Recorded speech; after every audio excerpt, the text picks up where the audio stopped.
What's going on, everybody? Sif checking in, and well, everybody, the Raptors recently faced against the Miami Heat, and quite frankly, if you look at this game, the Raptors were en route to winning this game in a considerable fashion, especially after what we saw in that first half. But unfortunately, just as how a child, when they go into the sun on a hot summer day and get a massive sunburn, that's basically what the Raptors experienced in that second half as well. And quite frankly, it is one of those things that I'm glad that we're facing on early in our season and not later into our season, because those things are the ones that could really mess up how the Raptors continue to move as the game continues. So you're probably wondering, what do I mean by all of this? And quite frankly, you'll need to watch it until the end of this video to get all of those answers questioned. So without further ado, let's get started.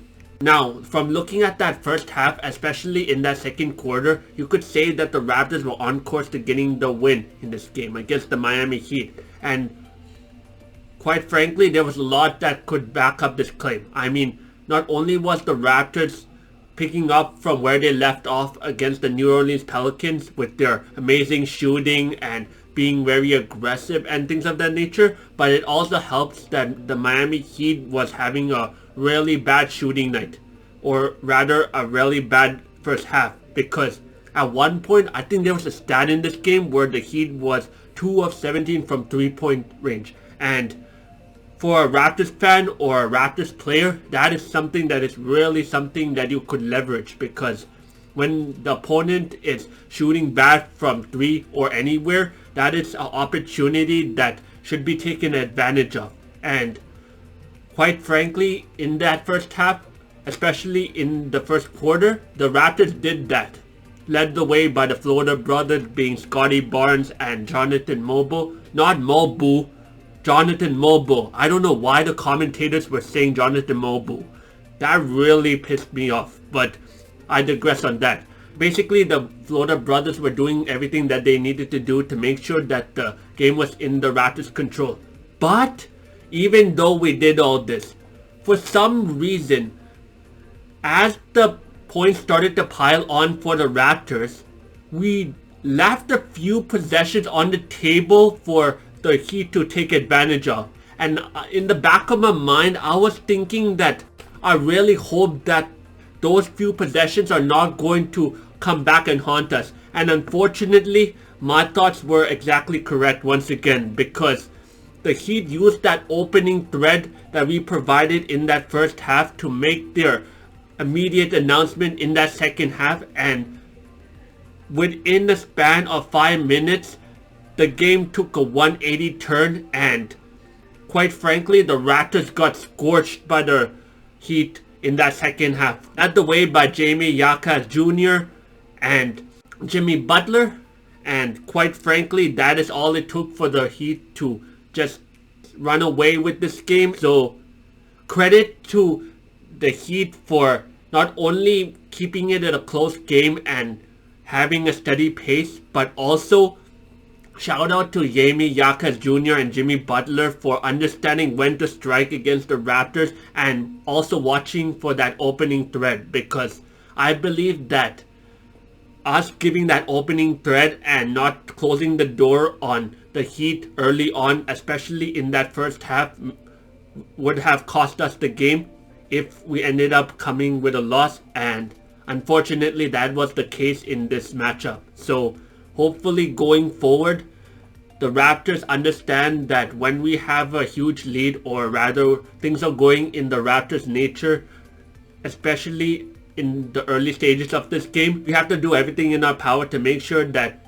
whether it's the Heat or anyone else that we're facing, they don't have a chance to come back in this game, and we can basically just ride off the momentum that we used in the first half or whenever we got that early stage lead, and ultimately run away with the game. So hopefully that is something that the Raptors understand going forward, and we'll have to see what they do against the future games. Now, while we're talking about the Miami Heat, the final surprising thing that I noticed coming out of this game is just how much the Miami Heat shooting affected the energy that the Raptors played with.